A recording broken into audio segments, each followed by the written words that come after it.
A couple of hours ago, I was on a plane, so I am glad to be here. My flight was delayed, and yeah. So all of the resources that I'm going to be talking about are actually on this page if you want to go to it at any time now or later, and I can link it in the comments for this meetup as well, because a lot of them are tools and things that you might want to download and use yourself. So, and that, to clarify that spelling, it's verythorough.com/A11Y, because there are 11 letters between the A and Y in accessibility. That's where that comes from. So if you ever see that like ally A11Y thing, you're like, what? It's accessibility. So, so that will take you to this page, which I'm going to zoom in much larger than I have on mine. And there happens to be a link to the Global Accessibility Awareness Day page, so you don't have to remember the address for it. You can just go to that site and it'll be on there. And this is talking about resources for accessibility, particularly focusing towards visual accessibility, different tools that you can use and things you can do with it. And this video I kind of really like because sometimes you might think that something that you're making isn't actually needed to be accessible. Like, I talked to a company once that their website wasn't accessible, and I was kind of pointed it out to them. You couldn't actually log in if you were only using it with a keyboard. And they said, oh, well, we're only used in schools, so we don't really need things to be accessible. That's an extreme example, but you might think, well, Instagram is for taking pictures. It's an inherently visual thing. Why would a blind person why would I need to make Instagram accessible for blind people? Because they're not going to use it, right? Well, actually they do. And I think this video is really fun. So I just wanted to take an interlude to watch that. Oh. A blind guy using Instagram? Okay. Yeah. If I start it over, will the sound work? Okay. So, yes, and activate the closed caption. It does have the captioning. Turns out that is not what I want.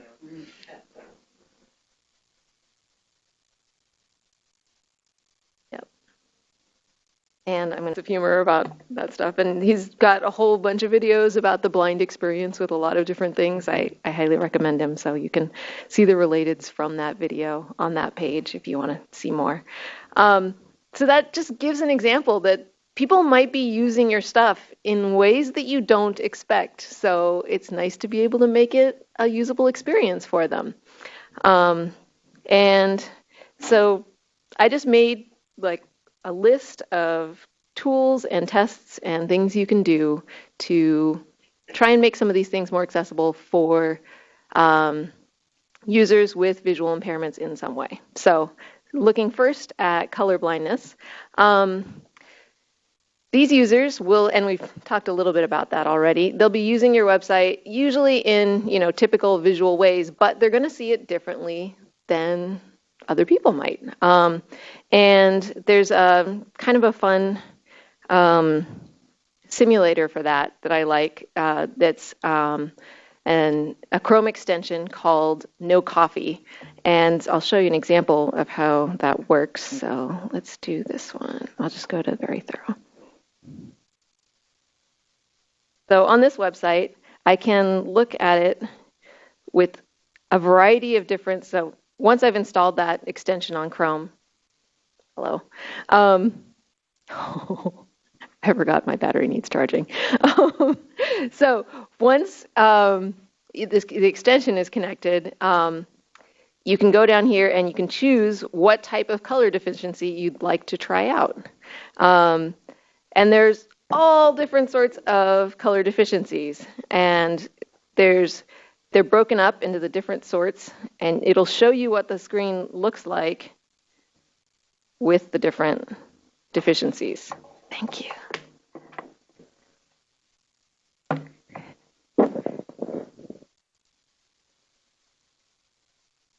So that would be an example with no color at all, but not all colorblind people see everything like it's just black and white. They might see it in a variety of ways. Like, here's actually another more colorful site.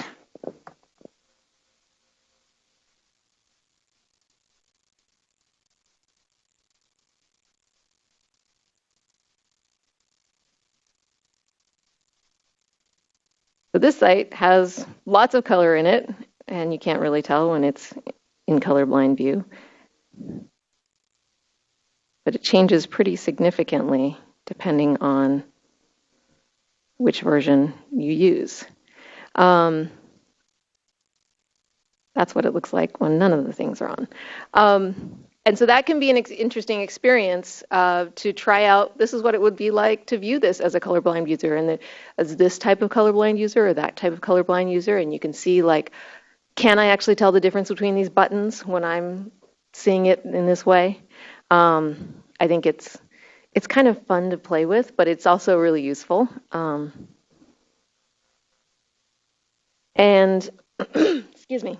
Another thing you can use to test these things is the Chrome Accessibility Developer Tools, which is another extension.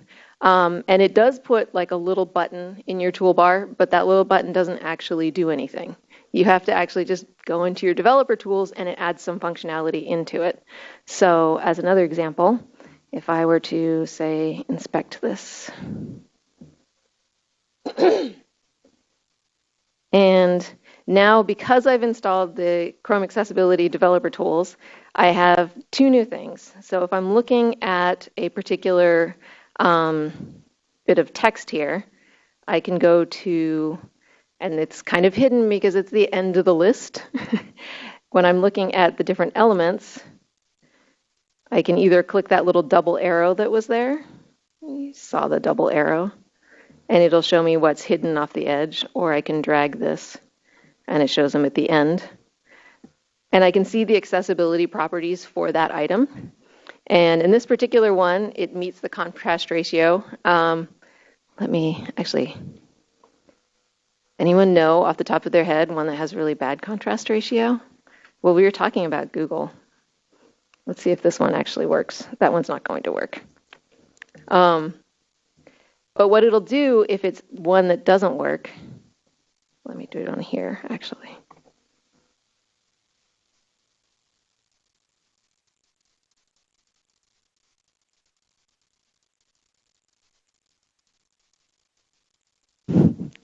I'm not picking very good ones for the contrast ratio. Is that it will, if it's too low, you can actually, it gives you these options. So for example, this one is saying, this is what my contrast ratio is. It's 4.48. Did you have a suggestion?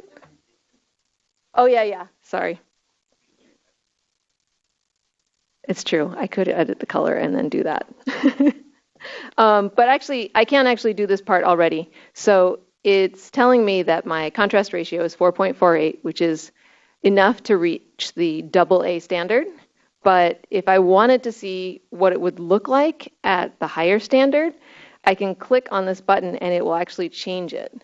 And so that can be a handy tool when you're looking at your site and you're like, oh, okay, so I test this and it says that my contrast ratio is too low, but if I just click this button, it'll show me just how much I need to bump it to make it actually visible.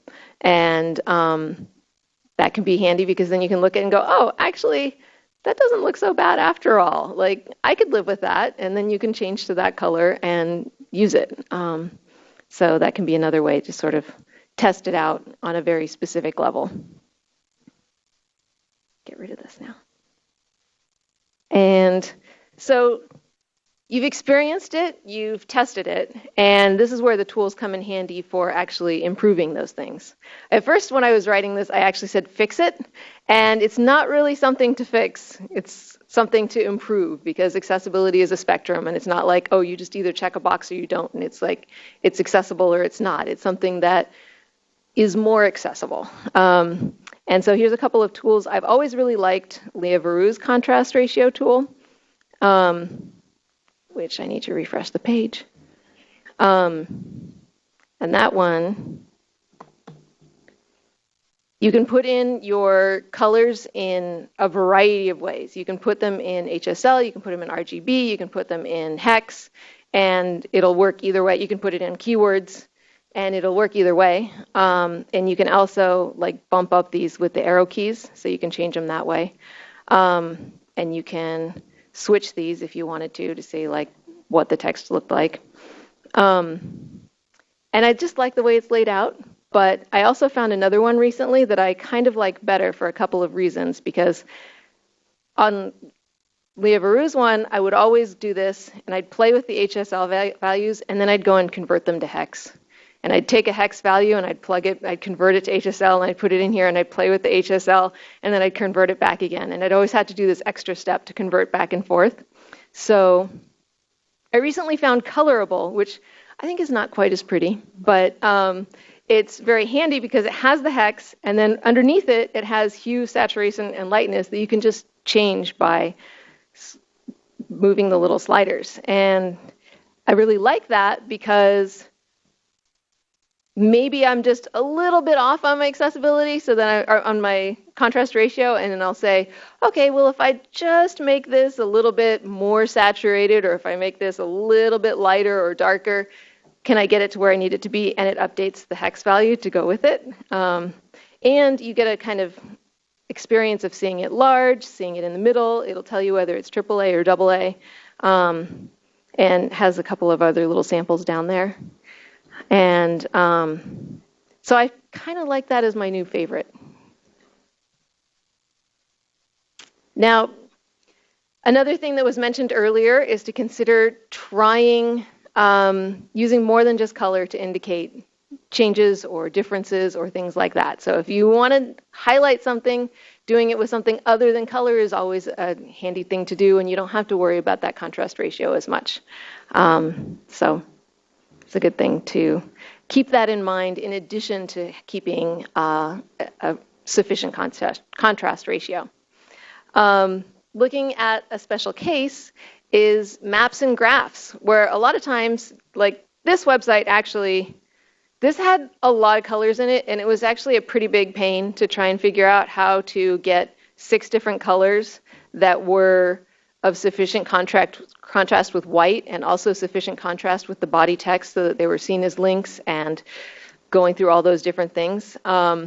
So that was kind of difficult, but I wasn't displaying data with that, so that's not really that big of a deal. But if you are showing maps or graphs and you want to be able to show graduation of color from, for example, red states and blue states, or different sorts of data, you're very often choosing different scales of color to indicate like that. So if you're saying degrees of intensity, you might do scales all on one monochromatic color, because you could go from like dark to light. But if you're saying this is all the way to the left or all the way to the right or somewhere in the middle, you might want to have 2 different color bands at either end and then this sort of middle. And if, say, you went from red to yellow to green, that might not be very useful for someone who is colorblind. So these 2 tools came in really handy for me when I was doing a map. And it lets you choose, it gives you a sample map, and it lets you choose different ways of arranging your colors. And you can say, okay, I have 3 different types of 3 different data classes, and I should zoom again. And I could change this to 6. And I need to have 6 different colors. And maybe I don't want it to be monochromatic. Maybe I need it to be multi-hue, or maybe I need it to go from a dark color to another color. So this one is sequential, but I might have data that's diverging. And it gives me some options for how to make accessible color combinations for things that go from, say, very much in one direction or very much in another direction, depending on how you want to show your data. And qualitative is where you want to have, it's not a scale of things. They're each a different thing, like maybe different languages spoken in different counties or something like that. Then you would want to have 5 different colors, or however many different colors you're dealing with, that are actually unique, as opposed to along some gradual scale, because that gradual scale, that sort of mostly light green and the really light green aren't really, I mean, even for people who aren't colorblind, it's hard to tell the difference between the 2 of those when they're not right next to each other. So that part comes in handy as well. Now, that covers, in a general sense, tools and things for color blindness. And those people, that sounds kind of bad. Colorblind users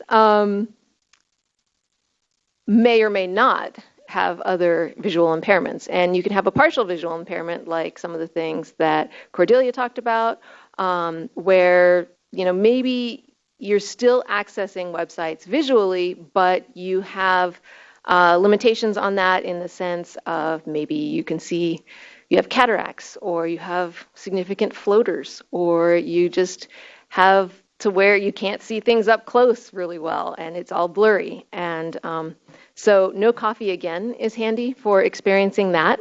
As another example on that one, if I use that simulator, now, and they have a caveat on their site that it's like, well, we can't actually tell you that this is exactly what this experience is like, but it can give you kind of a taste of what it can be like for someone else. So I can increase the blur on the website. And so if I do that, for example, on this text page, now if I turn up this blur really high, I can't read those words until I zoom in pretty far. Like, yeah, maybe there I might be able to kind of decipher. And, I might even have to take that farther. And when I do that, I'm navigating this site in a very different way from other users. When I'm really zoomed in, and I might be doing that on a touch screen, and I might be moving around on the page, zooming in, and that's going to be a very different user experience from someone who isn't zoomed in. So you can always say like, oh yeah, if people need bigger text, they're just going to zoom in, but that can actually change the experience pretty significantly. I always forget to turn it off.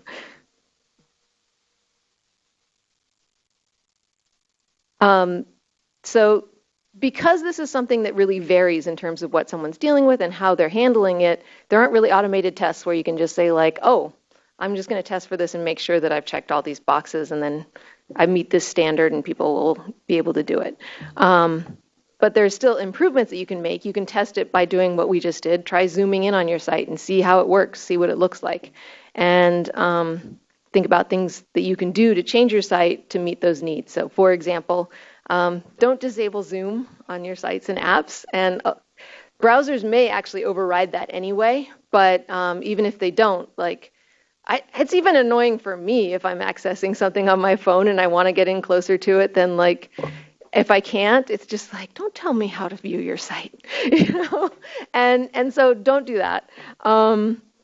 And also another thing to keep in mind is to keep related content next to each other. So if a person is zooming in on their site in a way where they have to scroll around back and forth to see different parts of the page, maybe you've got the name for an action on one side of the page and the label or the button to make that action happen on the other side of the page. That person may have to go and see the name of the action and then scroll all the way over to where the button is. And if there's a whole list of them, they might not know which button connects to which action. So definitely think about how those things are arranged with each other. So moving beyond that to non-visual users. And normally you'll think about screen readers as being how blind people access the web. There's also, and if you ever had the opportunity to see one of these or try them out, Braille readers are really interesting. It's this little plastic device that has Braille bumps on it that update like a ticker tape almost. And it's really kind of incredible actually to watch a blind user navigate through a screen reader and also to watch a blind user read Braille, because it's like, if you haven't tuned those senses in yourself, it's really hard to imagine how quickly they can process those things. And to be able to hear the options on a website very, very quickly and process auditory data very quickly, or to use your fingertips to read, I can't even imagine it. And so those are two different ways that someone might be accessing the web non-visually. Also, it might be like a robot, like a search engine crawler. And in some of the ways, like Aya had said, that Captioning your video makes it more discoverable by search engines. Captioning or writing alt text for your images also makes that content accessible by search engines and other things that are indexing your site. So that one can also be a handy thing to keep in mind. In terms of experiencing it, Mac, iOS, and Android all have built-in voiceover functions in them, and you can search on how to find that for your particular device. Any device running Chrome, so if you have a Chromebook or any other device running Chrome, there's a Chrome extension called Chrome Vox, and when you install that, it will do voiceover for the website. And then you have to actually go into the extensions page and turn it off, because otherwise it'll talk to you continuously. So that's why I have it disabled, but if I enable it, then I can go over to the site. Oh. List item. Demo. List item list with 3 items. List item. Chrome extension. Link. And Chrome accessibility developer tools. Again, links above. Try an accessibility audit. And it'll just keep talking and keep talking. The site visually. They may be using a screen reader or braille device, or they may be a robot like a search engine crawl. Extensions tab enabled. So I'm going to disable that one, but it can be actually really eye-opening to go through that experience in a couple of ways. First off, seeing what things that it does say. Sometimes there's things that you might have put into your site that were purely for visual reasons, like using bullets to make dots in design. When the screen reader reads that, it's going to say bullet, bullet, bullet. And, it's not probably what you want for your non-sighted users to use that. And it's also useful to see what it's like to navigate only with the keyboard. So I can actually click on things and it'll read them to me. But using a mouse, if you can't see, isn't really practical. You're generally going to be using a keyboard or some sort of non-visual input to navigate your site. And if you can't get to something by hitting a tab key, then it's not accessible to someone who is navigating with the keyboard only.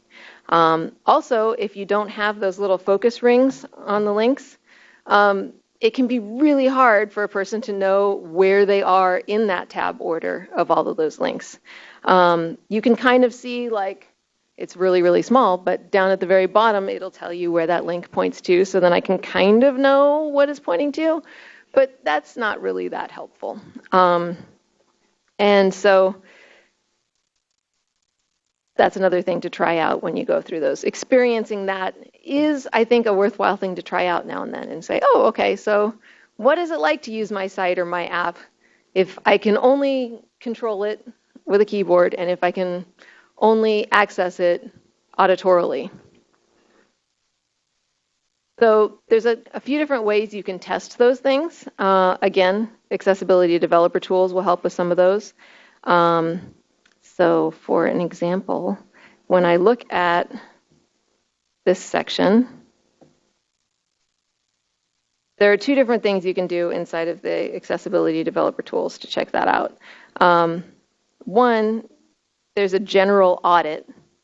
So you can go in here, and when you have the developer tools installed, under audits, which again is all the way at the end of the list or near it, there's an accessibility audit, and you can just run that. You can run the other ones too at the same time, and it'll go through and it'll tell you what things need to be fixed or things that are working well. So it'll say, like, oh, okay, this text needs to have a better contrast ratio. Now, one thing I will say is that sometimes if you have text in front of a gradient or an image, it's not able to programmatically know what the contrast ratio is. So if you've got white text in front of a dark image, it might have sufficient contrast ratio. Or if you have white text in front of a really light image, it might have really bad contrast ratio. The developer tools will calculate that contrast ratio based on the background color. So if you had an image in front of a white background color and then white text on top of it, that contrast ratio is 0. Or alternatively, maybe you've got black text in front of a dark image, but the background color behind it is white. It'll say, oh, your contrast ratio is really great. It's super high. But it's actually not, because it doesn't realize that it's in front of an image or a gradient that actually is a low contrast ratio. So it'll get you partway there, but not entirely there. The other thing that's inside of the developer tools that you can look at is, again, inspecting a specific element.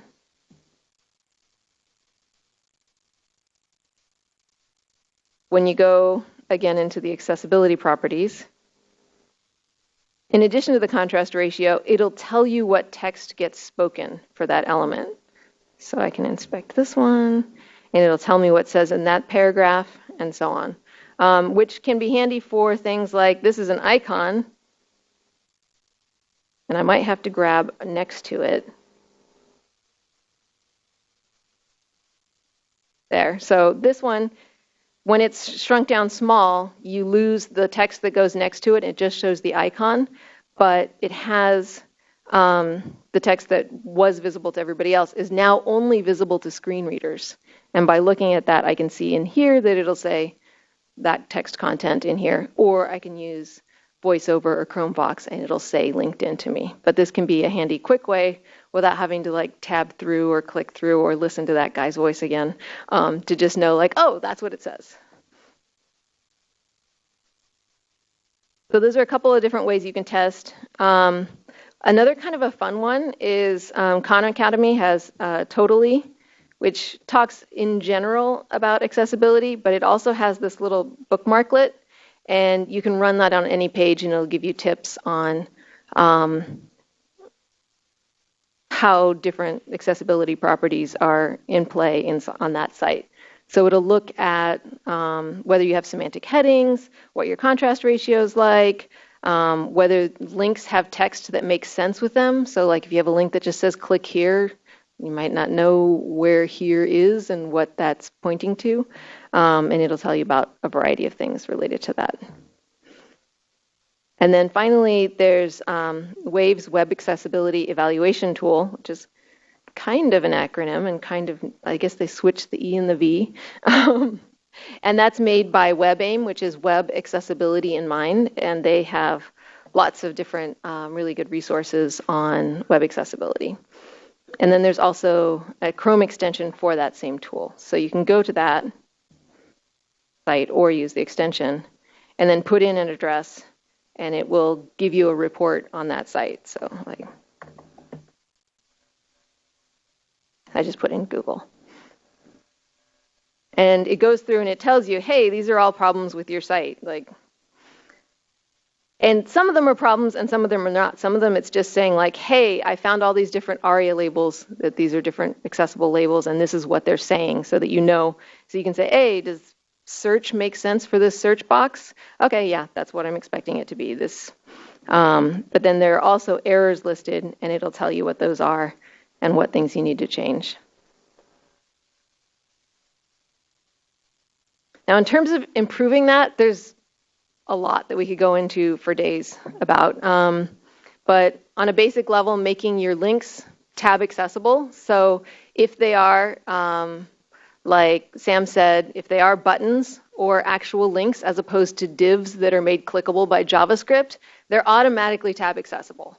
And so whenever possible, just make them buttons or tags, because then they're just going to be tabbable. If there's not really much reason to make a div clickable. And make sure that they still have visible focus rings. And so that would be these little blue rings around the different links when I'm tabbing through them.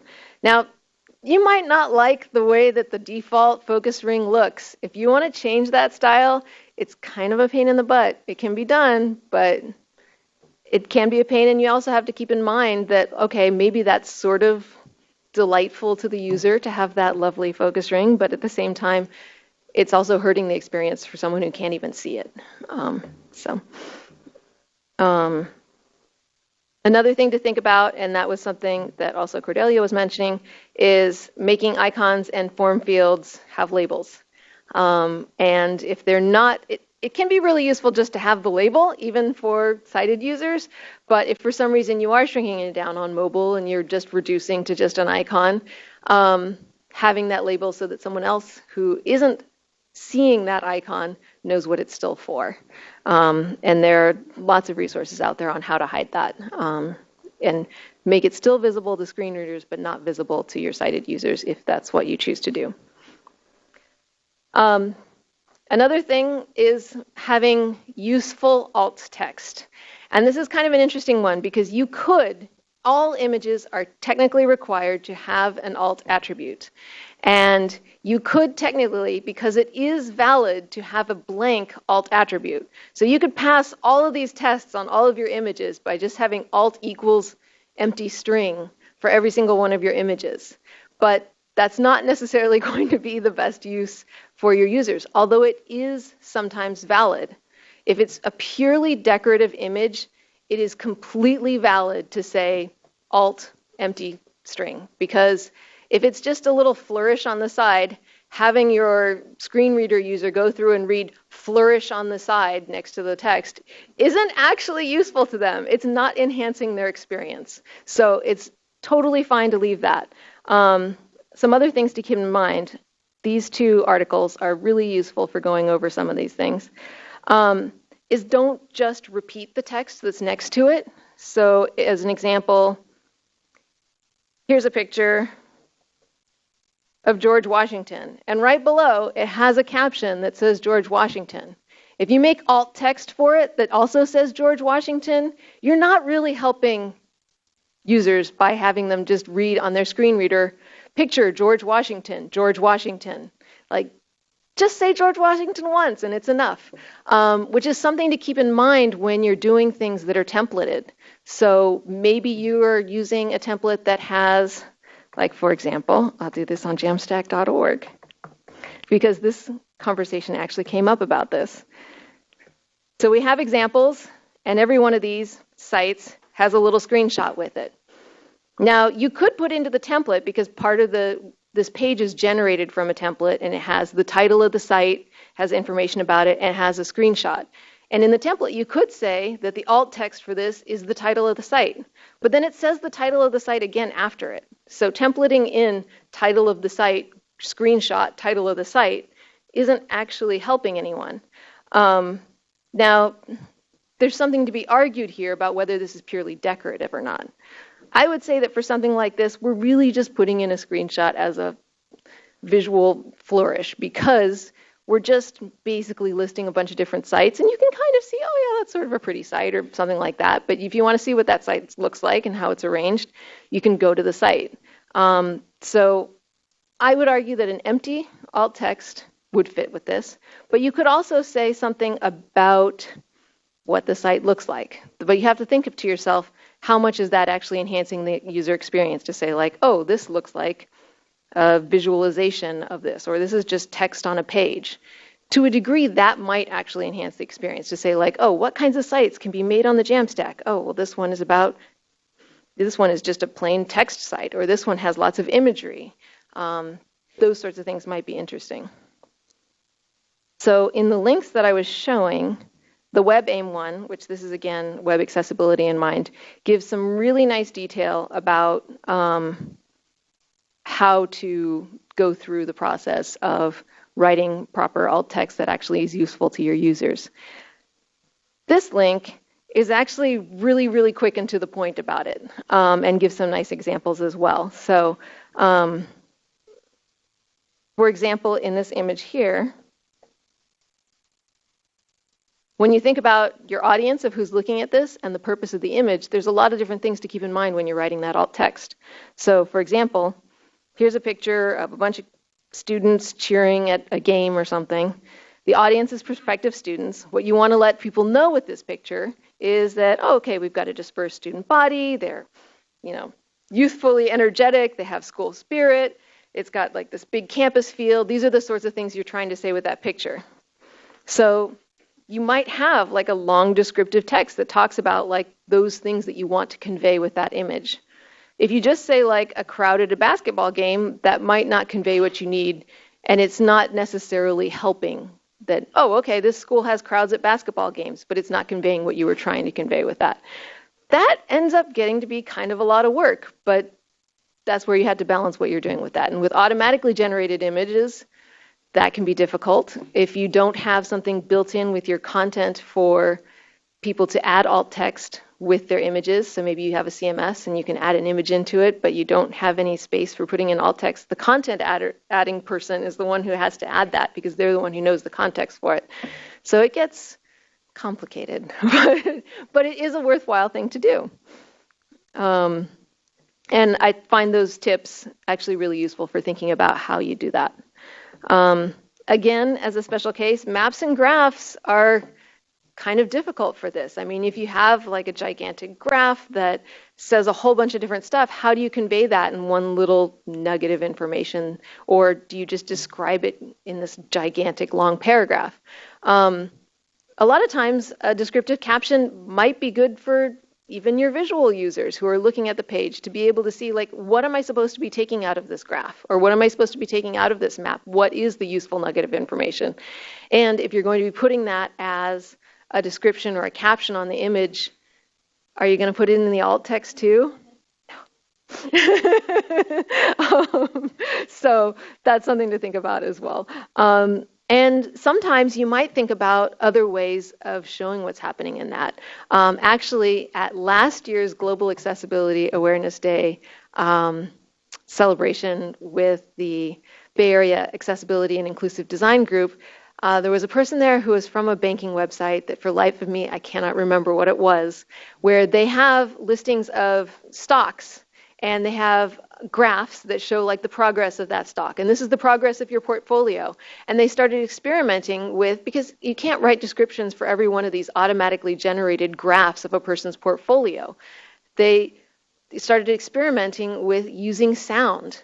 And they would play music to go with as the stock went up and down, which I thought was a really cool and interesting idea. So there's things that you can do to be creative to share this information with people in new and interesting ways.